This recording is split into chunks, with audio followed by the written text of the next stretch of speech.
This is the 110th day in the Hamas-Israel war, and the IDF has completed the isolation maneuver in the Hamas stronghold city of Yunis. Now the forces remain there to suffocate the terrorist cells of Hamas inside. I'm Yair Pinto, reporting to you from Israel. I want to start by thanking everyone who has been praying for my health and safety. Thank you so much. You know that this is not my normal life. In my normal life, I work in media, I do TV productions, so being a soldier again is a completely new life. And it's not easy being out in the cold, in the Gaza Strip, and under normal circumstances, I like to stay warm with my family, with my kids. But together with the rest of the soldiers, and especially the reserve units of the IDF, we know why we are fighting, and we know why we leave our families back in the house and go to fight this war. We do this in order to defend our families, our children, and our country. So, once again, I want to thank everyone who has been praying for me and my fellow soldiers in the IDF during these dangerous, difficult, and uncomfortable conditions. Please don't stop praying and sharing videos like this one with other people who care about Israel, so that the prayers will have a strategic effect for the future of Israel. Now let's jump right into today's report. It has been a very sad week for Israel, following reports of large numbers of casualties from the fighting in Gaza. As you probably know, 21 young Israeli heroes were killed in action on Monday. This was the largest number of soldiers killed in a single day for the IDF in the current war, and also one of the deadliest days of any of Israel's wars, going back to the independence war in 1948. Out of the ashes of this tragedy, we can grasp onto hope, and we look at this mosaic of the faces of these young Israelis. This comes from the human and multicultural mosaic of Israel, fighting and dying together to defend our country and give our people a better future. As we took these faces, we see what the army of the only democratic country in the region looks like. So even amid all the sadness, I cling to this hope. Once again, please share these videos on social media and send them to your local media outlets and elected officials, so we can get the truth out to the world about what's going on here in Israel and who we are fighting. Another person who is trying to get the truth out is IDF Chief of Staff Lieutenant General Herzi Halevi. He led the start of an investigation into Monday's incident and spoke about the initial findings with reporters on Tuesday. מיטב בניה של הארץ הזאת, אשר התנדבו להגן על הבית ושילמו את המחיר היקר ביותר. אנחנו משתתפים בצער משפחותיהם על האובדן הכבד, ויודעים כי הכאב גדול מנשוא.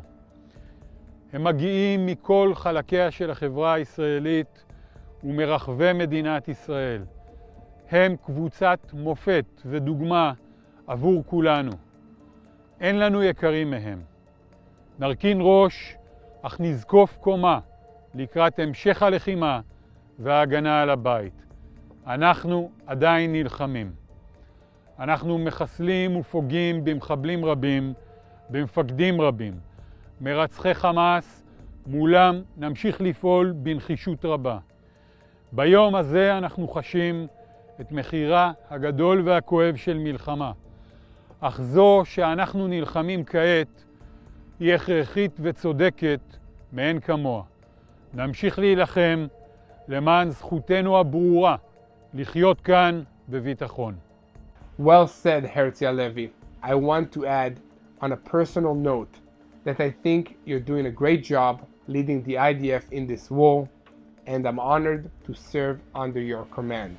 That's the ultimate objective that we're fighting for in Gaza, on Israel's northern border, and all the other fronts in this war, that our people would be able to live quiet and peacefully. While you're praying, think about what the IDF soldiers are facing. To help you, I can describe one battle fought this week by the 7th Brigade Combat Team and the ISLAMIC Combat Engineering Unit. They discovered a central terrorist base in Yunis, including a 1.5 kilometer long tunnel at the end of a rocket manufacturing factory. Hamas built this base around and underneath a residential neighborhood that included 2 schools. They do this to use children as human shields, knowing that Israel will not strike a Hamas military target if the strike will also hit innocent civilians. And if they do, they can use the deaths of these civilians as propaganda against Israel. This is a very old trick that has been used by authoritarian regimes in their battle against free democratic societies for generations, and the world really ought to know how to better deal with these situations. But there are always naive people who don't know about this trick, or who don't understand the nature of these authoritarian regimes, who will be willing to march in the streets with signs and chants denouncing democracies for defending themselves against evil. Speaking of which, the battles fought by the IDF in Yunis have been very fierce, with heavy exchanges of fire between the terrorists and the IDF forces. The terrorists also blew up the entrances to their tunnels to try and deny the IDF access to them, but this only delayed the engineers, who eventually made their way into the tunnels, discovering and destroying large quantities of weapons and ammunition. Equipment and materials for the production of rockets meant to be fired into Israel were also discovered and destroyed during the operation. These instruments of death and destruction will not be used against the people and the army of Israel in the future. While all of this is going down in Gaza, there are 2 other fronts where the IDF soldiers are hard at work defending their country. One front is the northern border, is where the IDF is facing off against the Iranian-backed Hezbollah terrorist organization, which is much larger and more powerful than Hamas. Since October 7, Hezbollah has fired hundreds of rockets, drones, anti-tank missiles, and mortars into Israeli territories. The IDF has responded with airstrikes and artillery, neutralizing approximately 150 Hezbollah terrorists, together with a handful of Hamas terrorists who are operating inside Lebanon, and even Iranian Islamic Revolutionary Guards Corps commandos who are there assisting Hezbollah. Several IDF soldiers and a few Israeli civilians have been killed in these exchanges of fire, and the situation has the potential to escalate rapidly. Last but not least, the IDF, Shin Bet, and border police are carrying out regular operations in Judea and Samaria, as well as the eastern neighborhoods of our capital city, Jerusalem. These operations are meant to confront the threat of terrorism and criminal activity in these areas, and include arresting no terrorist operatives and supporters. Thousands of such individuals have been arrested in the past few months, and several have been killed by Israeli security forces while violently resisting attempts to arrest them. The Palestinian Authority police have been somewhat helpful in its efforts to prevent an erupt of violence in Judea and Samaria, but the scope of the problem is beyond their capacity to respond, and they have even lost operational control of some areas. This includes the city of Jenin in northern Samaria, where criminal gangs, including the notorious Lion's Den group, have essentially taken control of the streets away from the Palestinian Authority administration, requiring the IDF to deploy inside the city in order to restore order.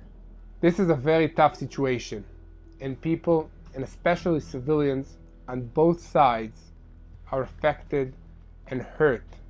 You might have heard that the United States and the European Union want the Palestinian Authority to take over administrative control of the Gaza Strip after Hamas has been eliminated there. I don't know what the future will be for the Gaza Strip, but all I know is that we need to keep praying that God will be the one to find a solution for the problems of this region. He is the only one that can bring peace to Israel, to the Gaza Strip, to Lebanon, to Iran, and to the rest of the world. So please join us by keep praying for the peace of Israel and the peace of Jerusalem.